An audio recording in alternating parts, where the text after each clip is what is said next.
recording right now. All right. So let us calibrate on this particular conversation we just had. That was a 9-minute conversation. What do you now, and let's just be truthful with each other. I know you all have been hearing branding and positioning since maybe, let me just say, since you've been hearing about the roundtable, because it was part of the things that we highlighted that we're going to touch, and we've been hearing about it, talking about it up until the last 7 or 8 minutes. Now, what did you think you understood by branding and positioning your business prior to then? And after you have listened to this session, this video in the last 8 minutes, what did you understand it to be different from what it was that you thought branding and positioning was? Anyone?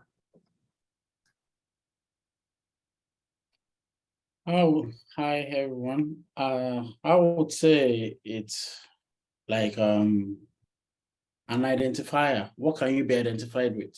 So when people think about you, what do they remember? Like more or less like saying, what does your brand stand for? Makes sense. The moment people hear XYZ, LLC, what do they think? What goes through their mind? And as humans, I know that we register things in pictures a lot of times. So the mind is going to remember. But when I say you, for example, what comes to my mind? What do I remember? What do you bring to my remembrance? Just my own analogy. Yep. Thank you for that. And honestly, guys, there's no right or wrong answer here. This is a safe zone, and you don't want to know what or how someone can learn from what you think is stupid that you thought you said. Someone can catch on it and latch on. Now, does someone else want to share thoughts on that again? What did you think branding and positioning was prior to today? And what is it right now that you heard about it that makes you think, oh, wow, that was wrong? I'm not sure exactly what the positioning is, but what I got today is, to me, it should be short. I like it to simplifying. So just say maybe 6 months ago, I was not able to answer, what my branding is. I like how the man said, keep it simple. So now I can answer that for myself. So as I listen, I ask myself these things, but I like easy, simple. He kept saying that. Number 1 was make it easy. Number 2, end goal. Now the end goal, I would have to ask myself again. That's something I learned tonight. And then simplicity was key for me. You all should be able to look up the brand, look at my brands and know exactly what I do. But thanks to you, Mr. Fun Show, I know that I'm a prime, premier or prime company. I learned that here that because I'm mobile, and something I didn't know until tonight, but I tried to be different by servicing men and women that are senior citizens, children, and developmentally population DD, developmental disabilities, because people forget about them. So now I can say, okay, they'll be like, oh, she travel, or she do the hair for seniors or children. They'll never forget it, because those to me are the people forgotten. But I learned simplicity and make it easy. So that helped me. I don't know what positioning is. I can't figure out what he's saying there. Thank you. All right, thank you both for sharing that. And so positioning, it's about perception. And when we talk about perception, he mentioned that the misconception around what we typically do when it comes to branding and positioning is that we think that we are the ones putting ourselves in the minds of the audience. But in actual fact, all we are doing is influencing our audience to be able to position us in their minds. And let me break this down.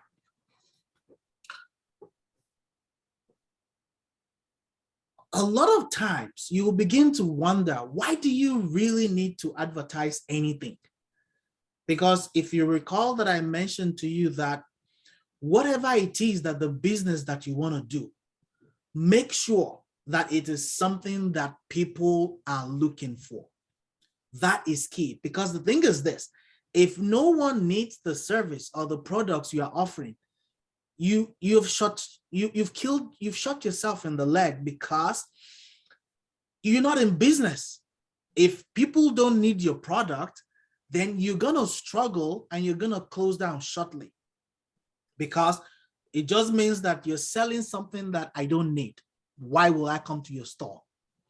Even the products that people buy, people need, because of the competition, it makes it difficult for some people to hit target, make profit, and be able to continue going on. And that's why you're seeing a lot of big stores close down. It's not because they don't want to do business anymore. It's just because they are not able to sustain what it is that they are spending. And you also recall that we talked about the net profit, the profit and loss. By the time your expenses is greater than your income, you are going to, it's a downward trend that can only spell something: doom.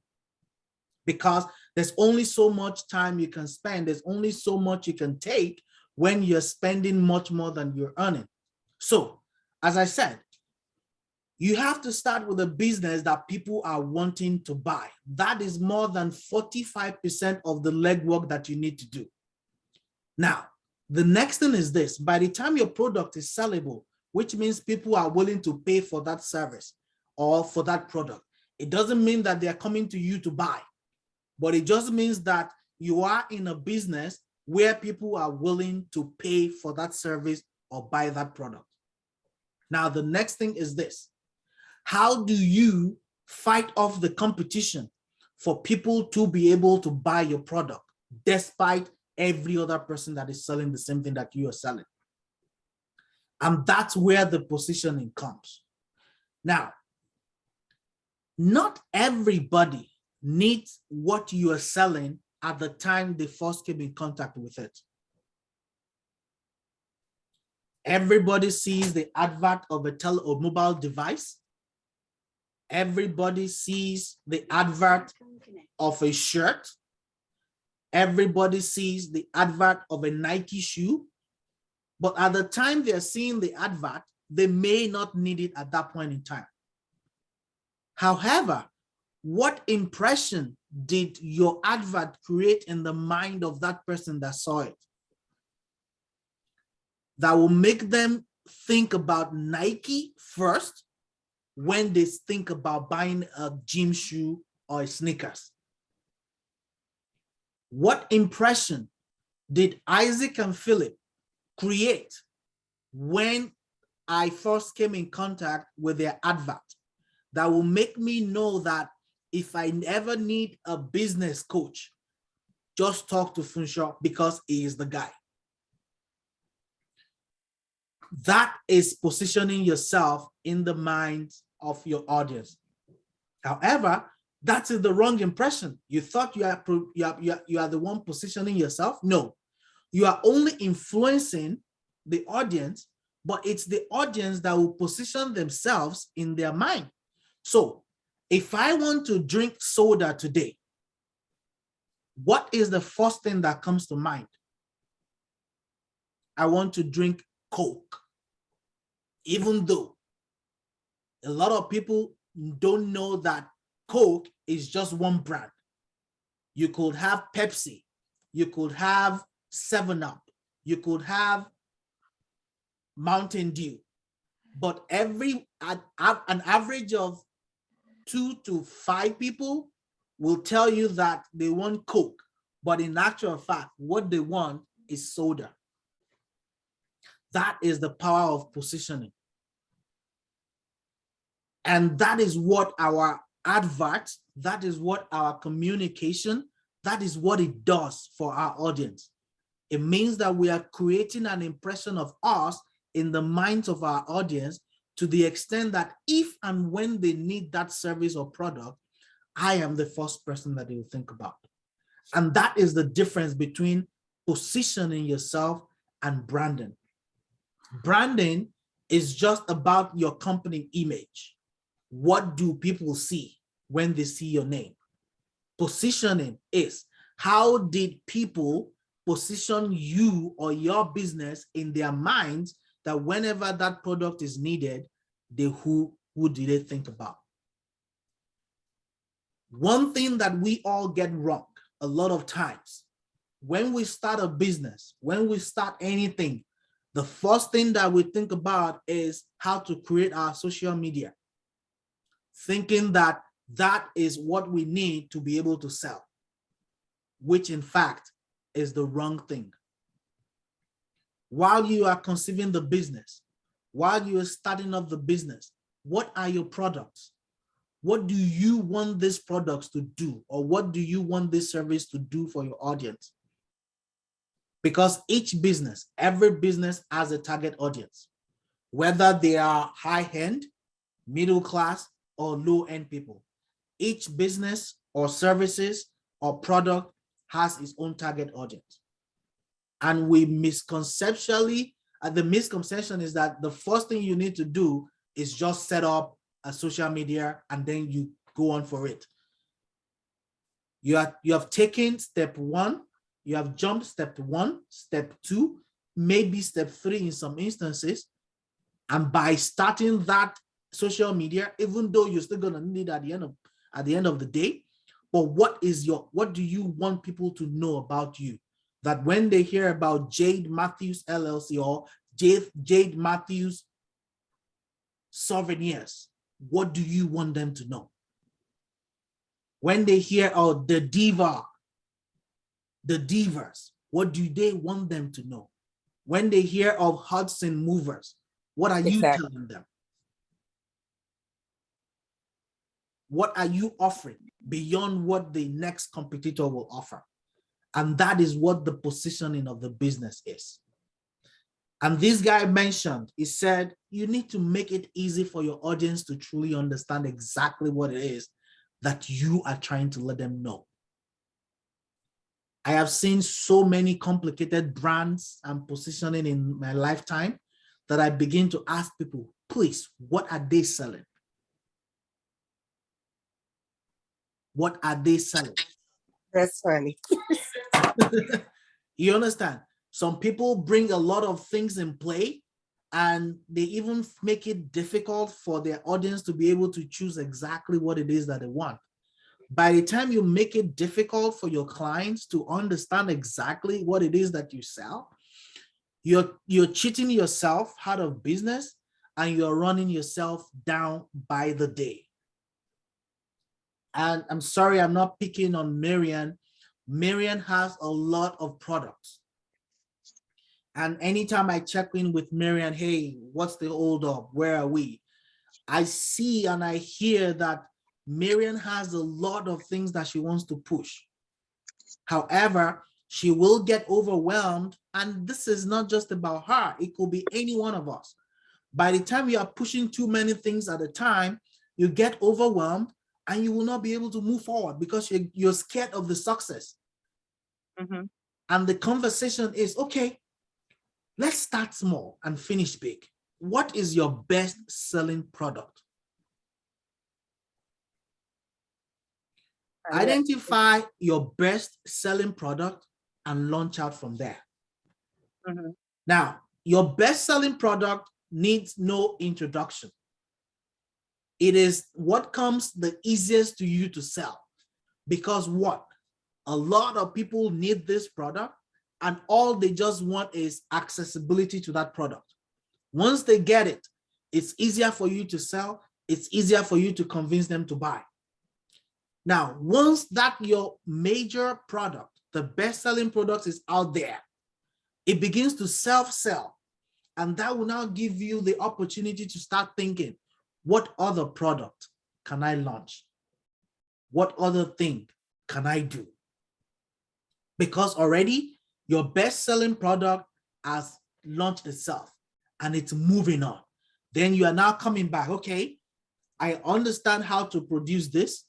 I know that as long as I get it out there, people are going to buy it. what other product do I have in my coffers that I can launch as well? And that way, by the time you announce your second product is out, you're telling them, if you buy this product, which is the best selling, and you add this, our new product to it, I will give you that product 50% off. Do you all understand this kind of strategy? Buy one, get one half off. Yes. So you wonder if big businesses are doing this, what's stopping us, small businesses, from being able to do that? For instance, Sophia, if you make hair for someone today and the box braid is $80, do you know that you can upsell by saying, if you book me now for when to turn down that hair in the next 1 week, 2 weeks, or 3 weeks, if my real price, my actual price is $40 to turn down, but because you are paying me today, I will give you that price half off. So $80 for the hair to turn down in the next 2 weeks. If you pay me today, $120. That is $120 you've made today. But if you think that you'll make $40 in the next 3 months because you think that this is your client, what makes you think that a sister is not going to come home on that day that they want to turn down the hair and they will help them to turn it down? Mm-hmm. So that is $40 in the next 2 months, maybe, maybe not. But this is $120 today that you have made. It now depends on you. Do you want to put a clause? It has to be within the next 1 month. It has to be within the next 6 months. Don't also forget that if you turn down that hair, they may be telling you to make another one for them on that day. So that is the way to upsell. But you need to be able to start small and finish big. And how you present yourself to the audience is what will make them know that this is for me. And don't forget me, I said, people may not buy the product at the time they made contact with your advert. It's not because they don't like it. It's just because at the time they didn't need it. But the impression that you created on the day they had contact with you is what's going to determine whether they're coming to do business with you or not. Today, I don't know whether I mentioned it the last time, in one single day, or let me just say over a period of 3 days, at least I have 2 to 3 new people call me about one product or one service or the other that I offer. Now, don't get me wrong, not all of these service calls turns into a gig. Some of them will ask about the service. They will tell me to send proposals, and because they hear about the money, they are like, I'm not ready right now, I'll get back to you. But I cannot stop providing the service. I cannot stop issuing the proposals if they ask for it. But the thing is this, what impression did you create at the point when you had that contact with them that will make them know that whenever I need this or whenever I believe I can afford it, Isaac and Philip is the one that I have to call? And that is what you need to start thinking right now. It's not about just that social media, Instagram or the Facebook. All of that will still come. The website will come. But what do you want to sell to your audience when they eventually get contact with you? Because a lot of time you are in a hurry to start your Instagram page. You are in a hurry to start your Facebook page. And then when the audience gets there, they're not seeing anything that is exciting them. They're not seeing anything that is exciting them. And all they will just do, well, these people are not ready for business. By the time you are launching out heavily, people should be able to have at least 1 to 3 or 4 products or services that you can offer, that when they reach out to you, they'll be able to say, well, this is what I want. And you will be able to provide that to them. So branding your business is key. And that's when we're talking about logos. What is your business tagline? What kind of services do you offer? How do you provide your services to people? Because that's what's going to differentiate you from the lot. Don't forget, there is a stiff competition out there.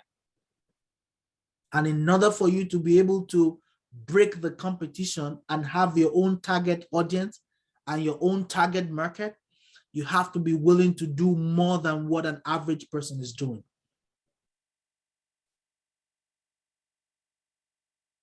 You have to be able to do more than what an average person is doing.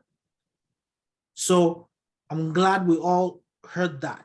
So let's go on again. What did someone else hear about the things that you need to be able to position yourself for success as a business owner? Any other thing that you heard that we can touch on?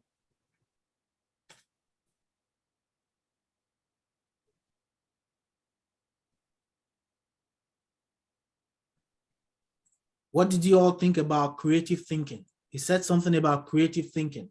What did you catch from there?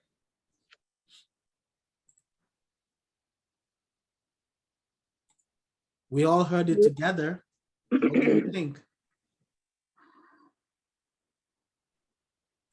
Think outside the box and create the gap, but I'm not sure what he meant by that, but I did see think outside the box.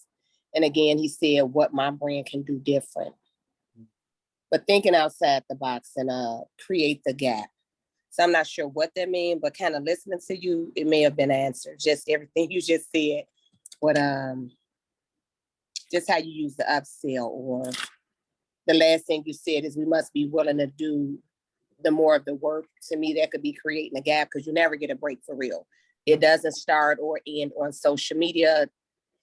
Marketing is going out into the community, making sure people see your face, marketing at every encounter, everywhere you go. And we are our brand. So if I'm a hairstylist, my hair ain't never combed, no. So that's how I catch them. I'm just playing. And I better look like the brand, you know. So I'm not sure, but thinking outside the box. Thinking outside the box. Thank you for that.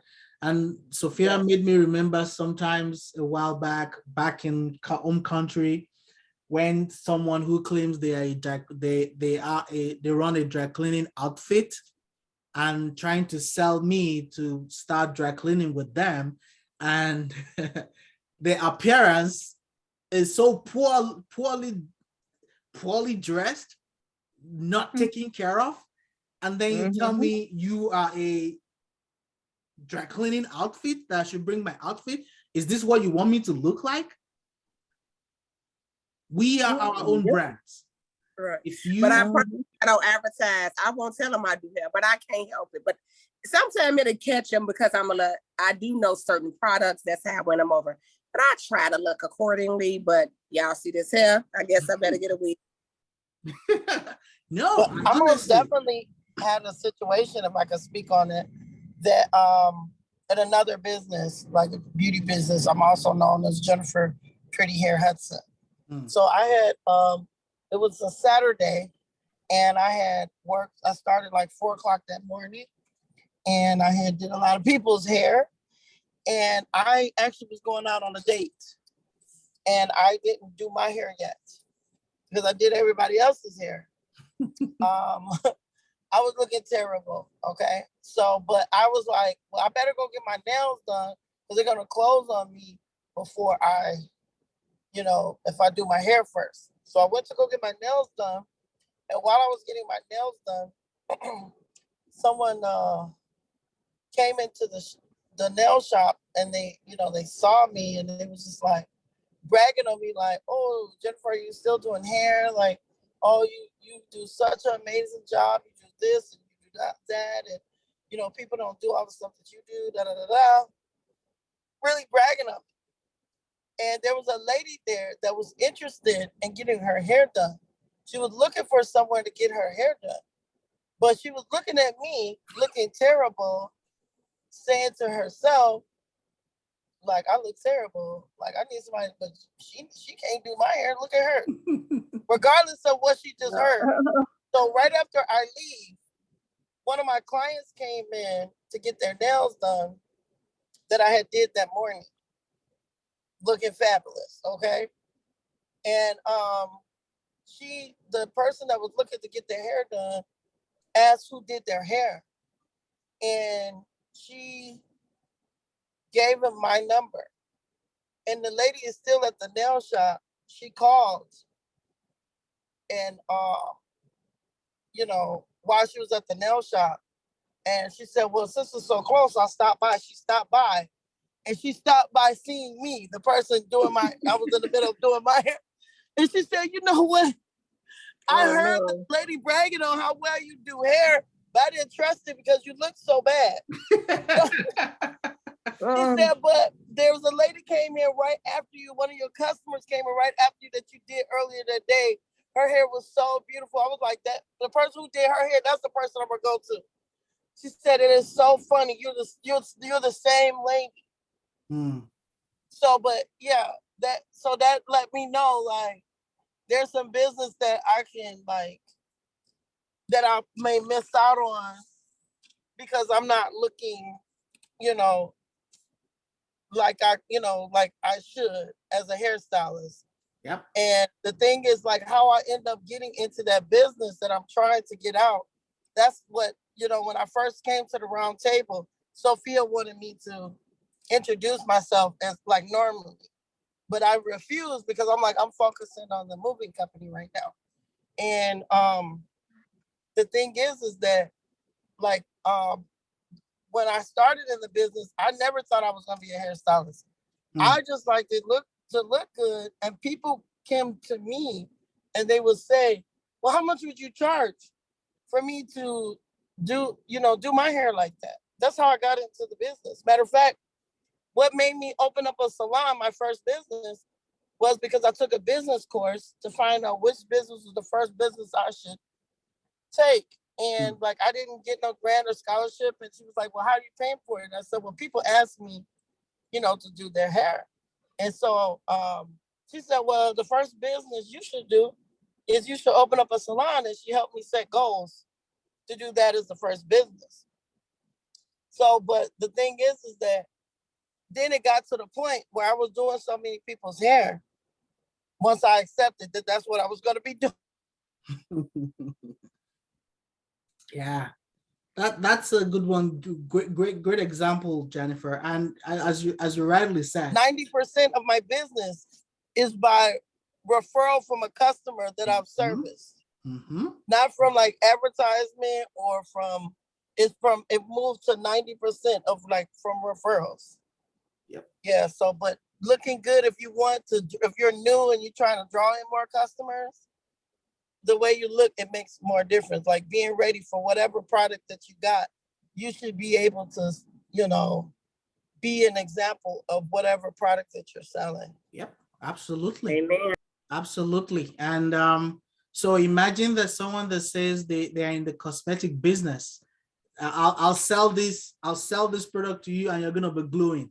And they're not close to gluing anything. Do you know what the customer is gonna ask? Are you using your product at all? It's like someone that is saying they run an outfit agency or they run an outfit a clothing store, and they can hardly dress nicely.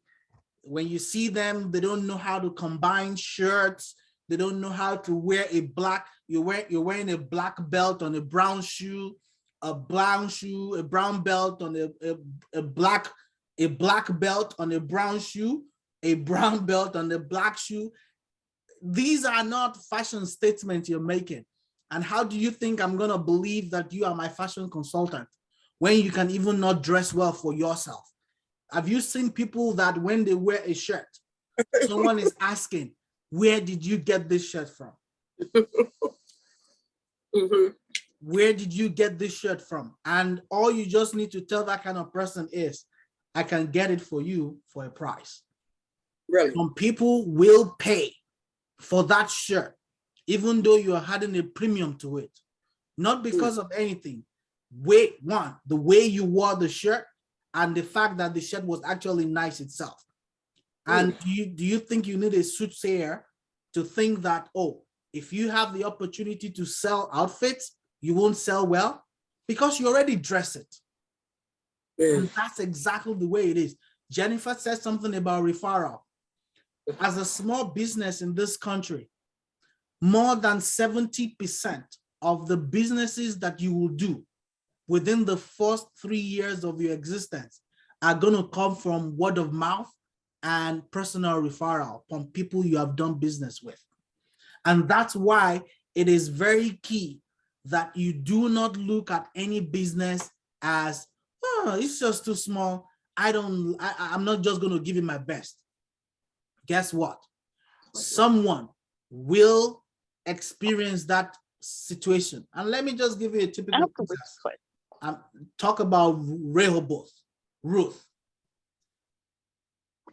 Ruth may get a business from me, for sure, to just do, all I just need is, I just need you to do me a tray of jollof rice. That's all I need. Now, it is possible that Ruth can think that that tray of fried or jollof rice is just too small for me, $60 or $70, when I'm looking for the $2,000 gigs. And God forbid, Ruth decides to just do it anyhow or give it to someone that just messed it up. Guess what? Two questions will happen. If Ruth did it well, they're going to ask me, who cooked that rice?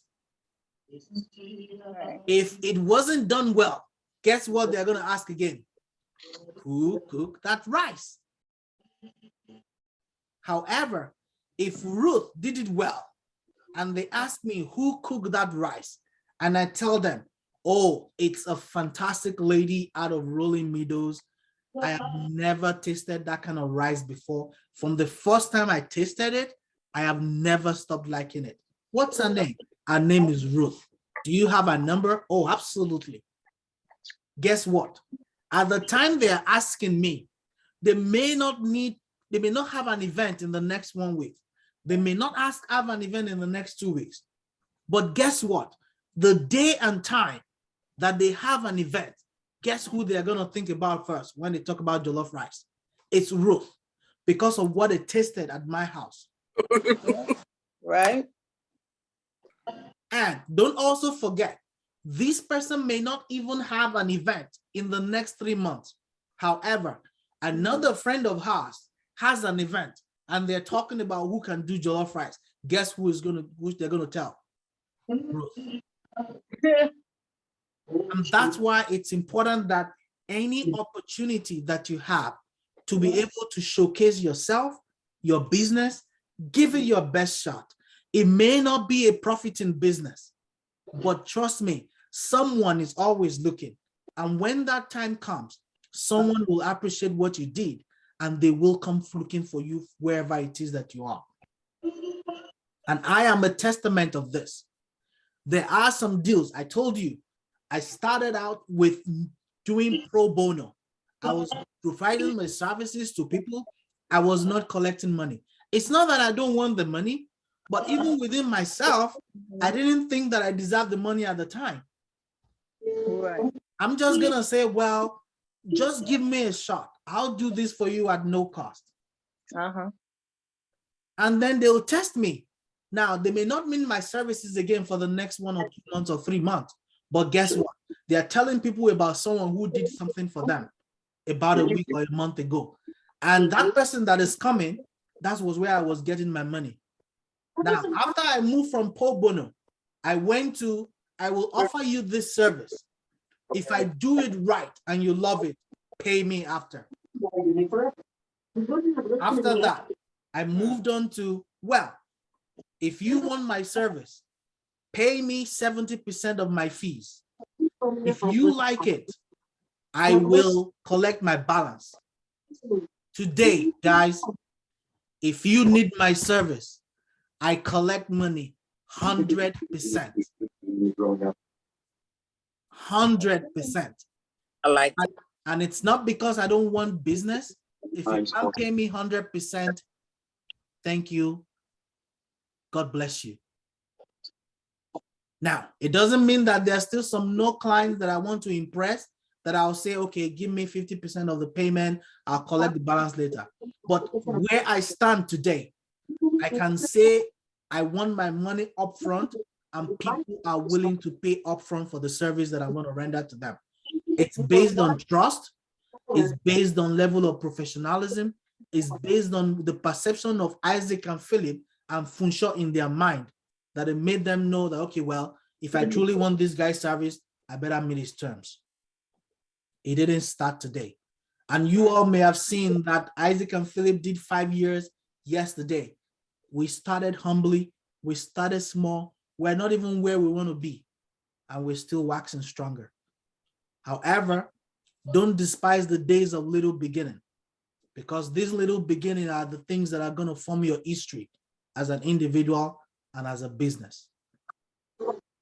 So every opportunity you have as a business, whatever it is, no matter how small, always look out to impress, because you don't know who is going to taste your market.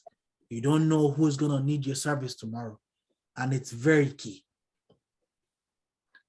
I see some messages here. Ruth, how do I order that rice? I'm just kidding. Okay. Well, Ruth just sent you a number. Give her a call. You will love it. So, talking about the key things that should run through your mind when you're talking about branding and positioning your business. You talk about your brand, you talk about your tagline, you talk about your logo, you think about your customers, you think about your product, you think about marketing, you think about promotion. What is the color of your business? How do you want people to recognize you? Trademark, media, jingle, the image of your business, the name itself. What is your brand identity? Do you want people to trust you? How do you build trust? Experience. How do you bring your experience to fold? Advertising is key. The quality of your product is top notch for you. You have to make sure that you do not cut down on quality. Otherwise, you can only fool me once. You can't fool me afterwards. If you bamboozle me today into doing business with you, I pay you my hard-earned $500. After you don't do me a good job today, do you think I'm gonna come back tomorrow? I will not. So that's why it's key that you need to make sure that you do not cut down on the quality of your product. You do not cut down on the quality of your services. If you do that, you're killing the business by yourself. You may think that you're gonna make more money. Yes, you will make that money today. What if you don't make another one tomorrow? You have to position yourself in the minds of your business, your audience. Marianne, go for it. What do you think about, like, if someone requests, they want something custom made from one of my products? That's an upcharge for you. Go ahead, Marianne. Upcharge. Go ahead. Okay, yeah, so that's an upcharge because it would be me, I wouldn't be making just a sample batch of it. I would be making, you know, a large quantity of whatever they're requesting. So this is the way to look at it. Let's take a Ralph Lauren, for instance. If you go to ralphlauren.com, you can buy an average polo Ralph Lauren shirt for $45. Let's say $60. Okay, an average polo shirt. Ralph Lauren also has a portion on their website where you can customize a shirt. And when I say customize a shirt, you can choose the color of the shirt you want. You can choose the size of the ponytail, the pony. You can choose whether you want to write your name behind, on the arm, on the chest, anything that you want when it comes to customization. Now, that same t-shirt that you bought $65, by the time you decide to go customizing it, the cheapest you will get it is about $110. Wow. $110 by the time you go customization. Let me give you a typical example again. Okay. A Charles T. Wright shirt. It's a dress shirt out of the United Kingdom. Mhm. If you go online and you place an order as is, and when I say as is, there are some basic things that comes with the shirt. Round neck, 16.5. You're not doing anything to that. Arm length, 32. You're not doing anything to it. Slim fit, you're not doing anything to it. It comes at an average price of $70. However, Charles Wright also has an option on their website that says, if you are the person who is in between 32 arm length and 34, but they don't have a 33, they have 32, they have 34, but you are the type that is very picky around where you want your shirt to stop. So you want that shirt sleeve to be reduced to 33. It costs $15 per shirt to reduce your hem. That's $15. Now look at, it's, we say $70 per shirt if it's regular, no alteration. If you want your sleeve to be altered, $15. We see some folks who say, I want my name to be on the sleeve of the shirt. Maybe somewhere around here.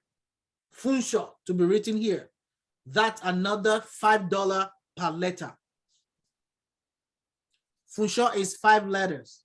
That's another $25 there, plus $15. That's how much? $40 there and there. So that shirt that was $70, if you were not making any adjustment, is now $110 because of this bespoke or the customization you have asked for. It's the same thing with your product, Miriam.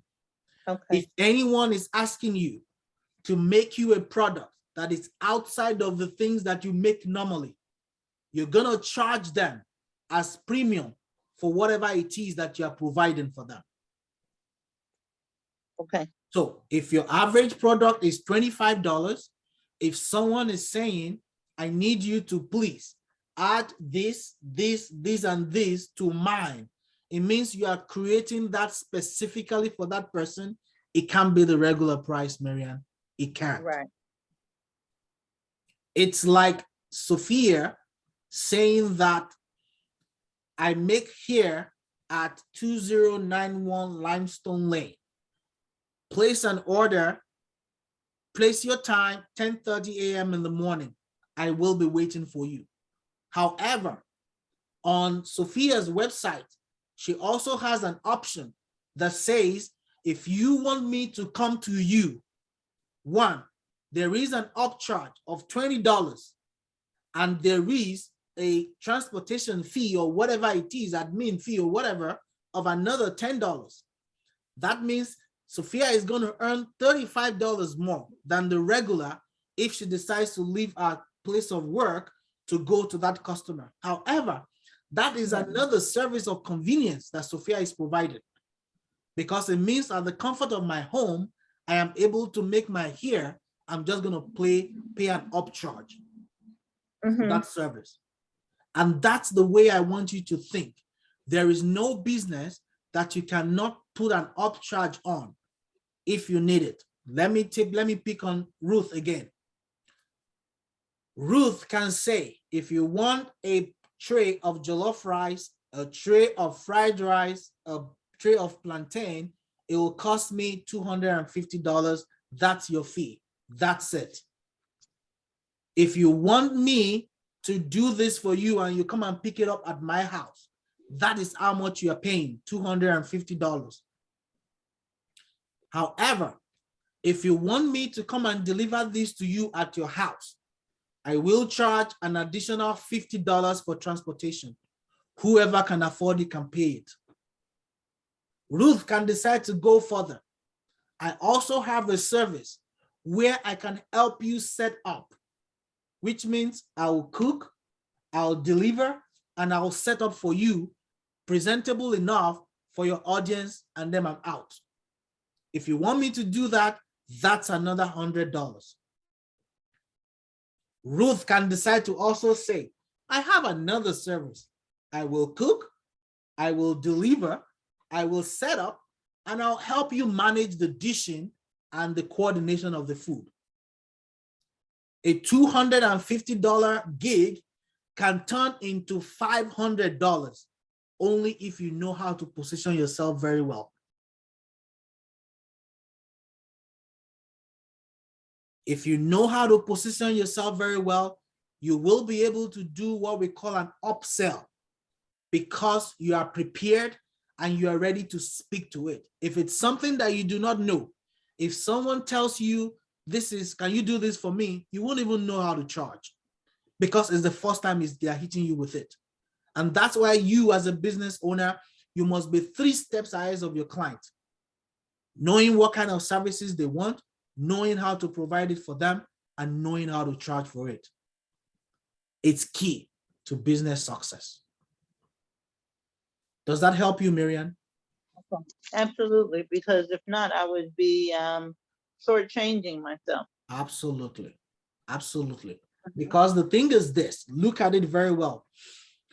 If you were going to be producing your own version of the product, you know that if you want to produce 10 bottles, you need these ounce of oil, these ounce of this, these ounce of that. And once you mix it together, you have produced 10 of your product. But if someone is asking you to deviate your product to suit their own personal need, you won't be able to produce as fast as if it was your own product. You should be able to charge for that. You have a right to be able to charge for that. And this is now where you need to come in and know that, how do you charge for that? Because if you don't know how to charge for that, you're still going to be shortchanging yourself. Okay. So you cannot underprice and you cannot afford to overprice. So you must be prepared. You must know that this is a service that you can render. And you must have figured out how much will it cost me to be able to produce this for this customer, and I'll be able to charge for it without raising any eyebrow around whether it's too small or it's too much. Okay, thank you. Okay. Any other questions? Any other thoughts? Anything to add to what we have discussed so far?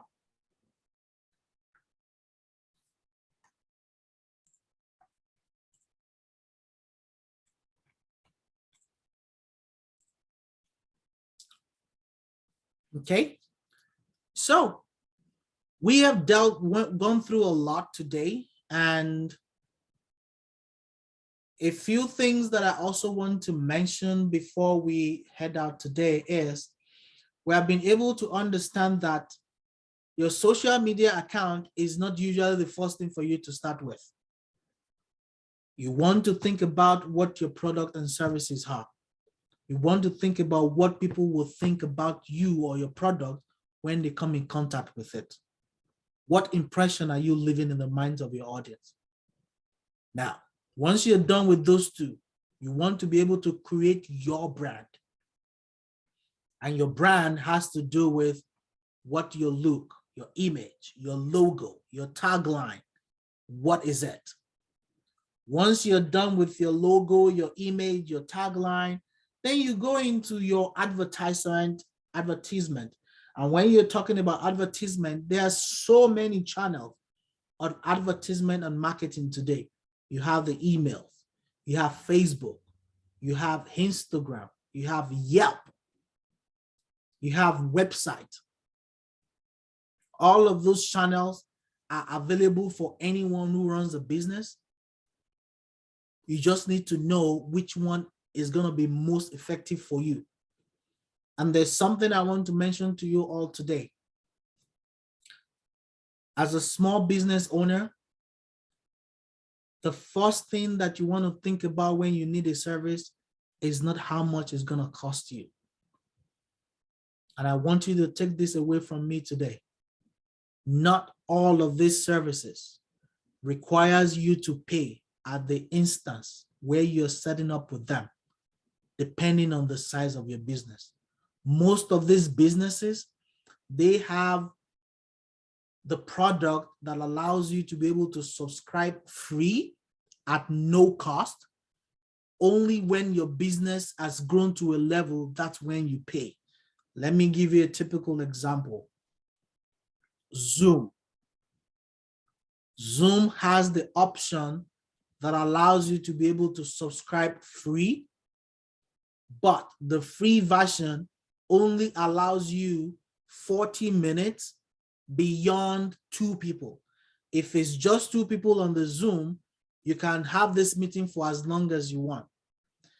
If you are doing the free subscription and you have more than 2 people, you will be allowed for 40 minutes. Now, depending on the kind of meeting you're doing, if it's not a serious business meeting, it will only take 2 minutes for you to be turned off and come back in. And you will have saved yourself some $30 a month by subscribing to that free. So imagine that this is a free version today, and it's almost 40 minutes. The system will tell me this meeting will end in the next 5 minutes. Do you know what I can do? Hey guys, I'm sorry for this inconvenience. This meeting is scheduled to end in the next 40 minutes or in the next 5 minutes, even though we have another 20-25 minutes. If and when it drops off, just log back on again. We will continue our meeting. That way, I didn't have to pay for the fee.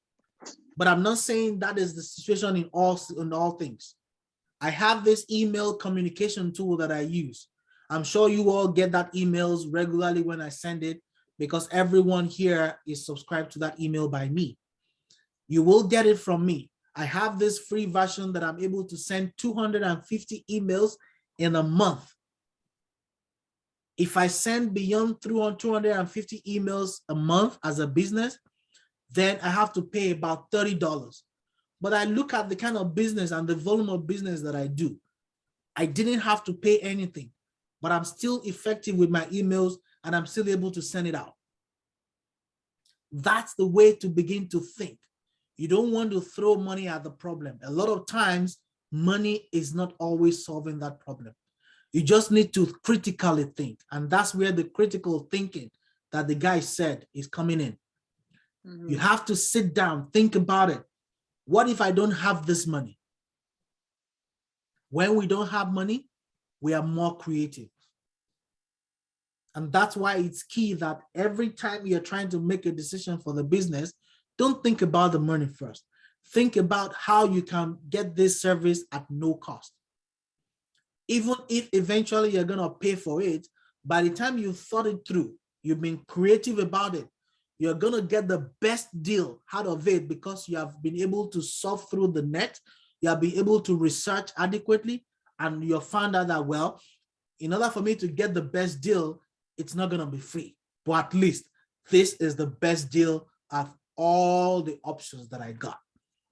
But if you think about paying for services every time that you need it, you will find out that you are paying money that you do not have, and you're going to be killing the business even before it grows. So it's critical that you allow yourself, just think through the process. Is there an option for me to get this service at no cost before I start thinking about paying for the service? Even Isaac and Philip today, I am looking for free services everywhere.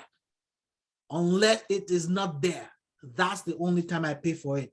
If I can get it at no cost, trust me, I'm subscribing for it. So there are some things that you do not need right away.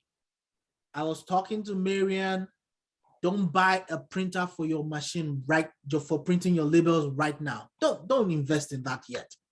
By the time the business grows to a level where you know that I think I'm producing so much more right now, it just makes sense for me to produce my labels at home, you will know at that time. There are so many companies that can print your labels for you.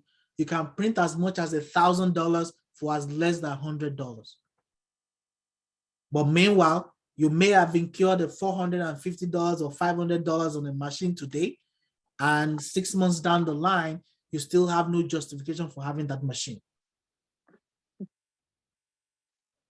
So don't throw money at the problem. As a small business, just make sure that you are thinking through the process. If you don't have to pay for it, you don't have to pay for it. And as Sophia said, the online option she subscribed to has the option for payment. But right now, she subscribed to the one that does not need to be paid for right now. Guess what? She's making a business. She doesn't have to pay for it. Maybe at some point, they will tell her if you are doing more than 50 clients in a month, you have to pay this much. Or if you are doing this much business in a month, or you need us to help you publicize your business to Facebook, Instagram, and YouTube, you pay us this much. But guess what? Sophia is online by herself. Let her take care of the online stuff. You guys just help me with the free service while I concentrate on social media myself. At some point, your business will grow to the extent that you won't even have this chance to be able to text and put anything on social media. You are making that kind of money, that is the time for you to subscribe that kind of service. So let your business demand for what it needs. Don't be the one thinking of what you need for the business because you want your life to be easy. You want people to see you. You want to create a kind of facade for yourself, even though there's no business justification for it. Beware and be careful. It's 7:59, folks. Thank you for your time with me tonight. I hope that we've been able to talk through this tonight. And now we understand what it is when we say branding and positioning ourselves. Does anyone have a question?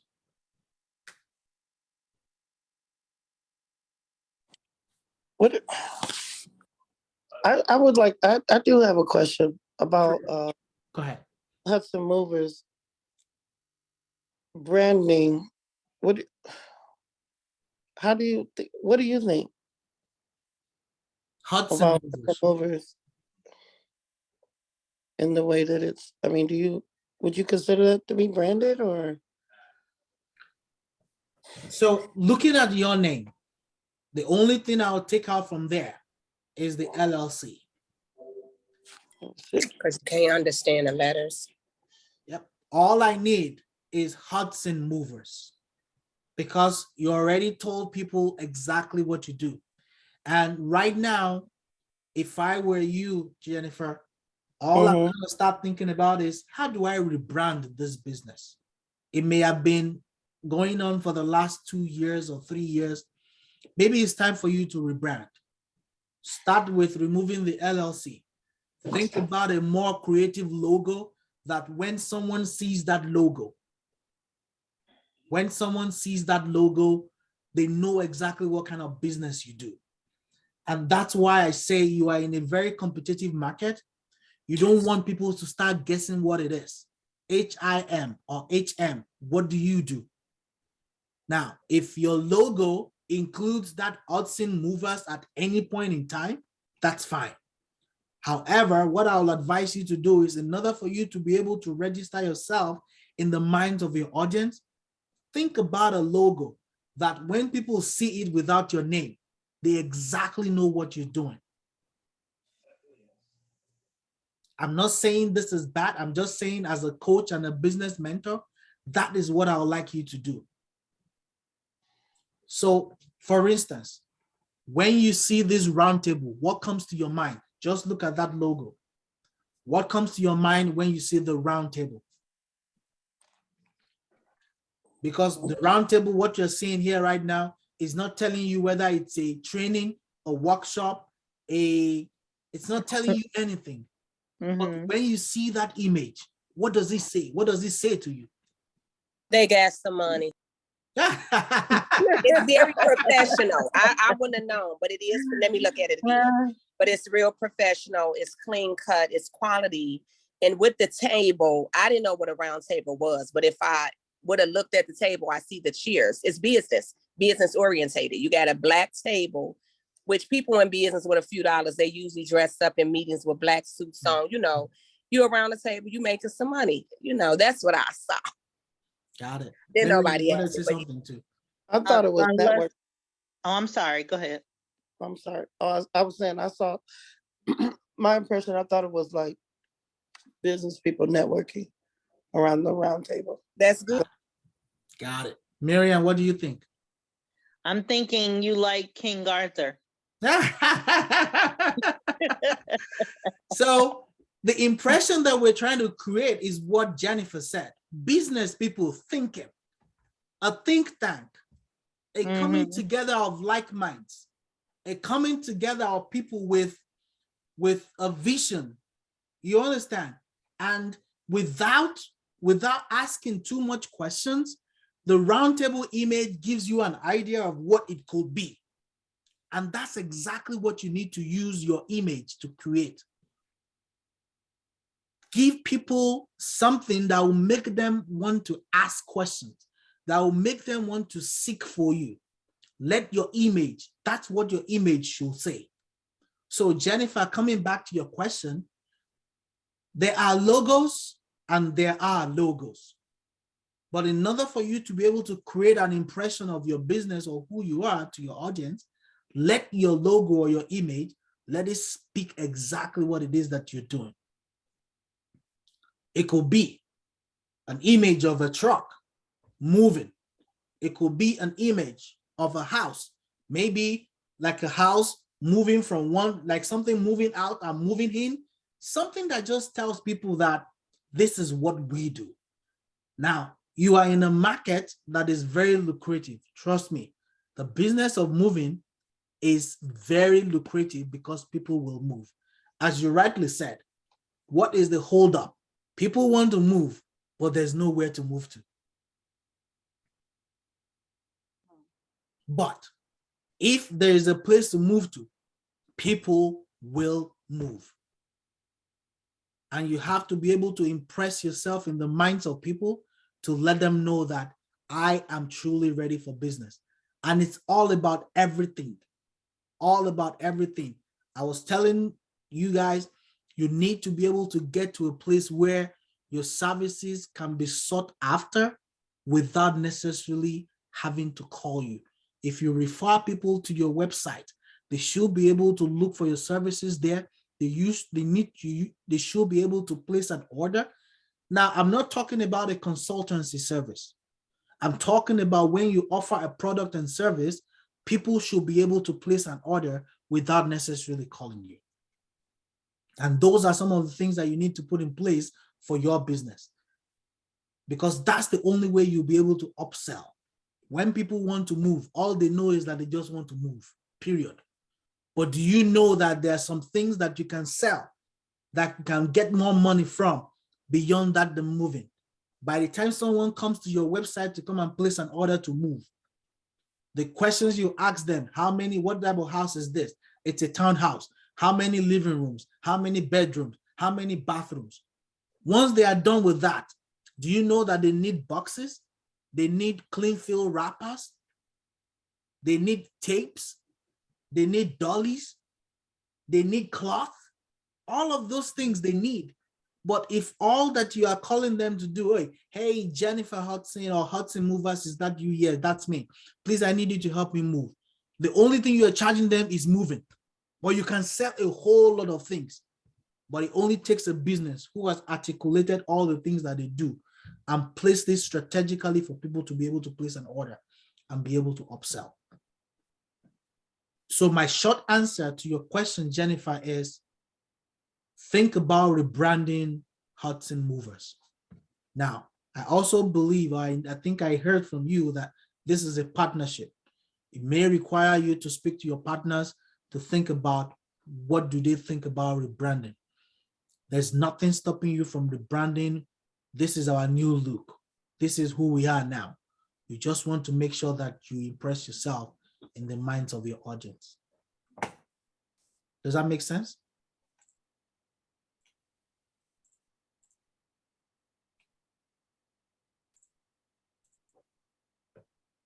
If you're talking, Jennifer, you're on mute.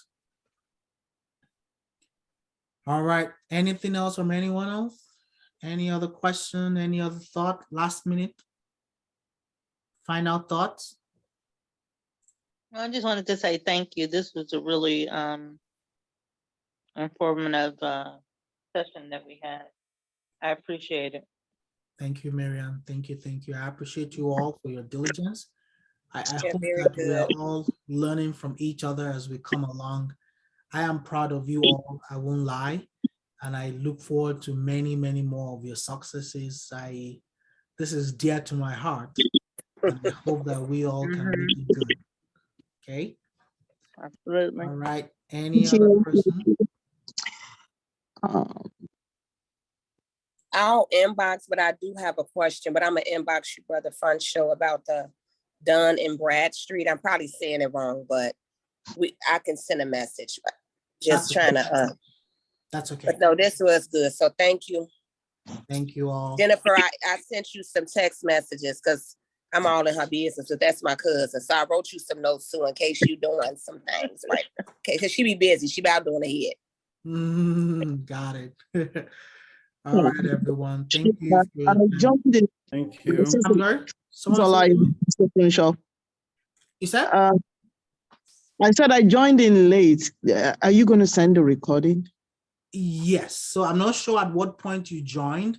There was a video that I shared earlier prior to starting the conversation. I'll also send that link to that video. Then also I will share the video of our actual session that I recorded for you to be able to play back. Yes, I will do Okay, that. thank you. Thank you so much. All right. All right. Thank you, everyone. Our next session will Thank be you. Saturday at 10 a.m., where we're going to be speaking with Tunji Olanigan, who is the HR branding consultant for Isaac and Philip, where we're going to be more practical.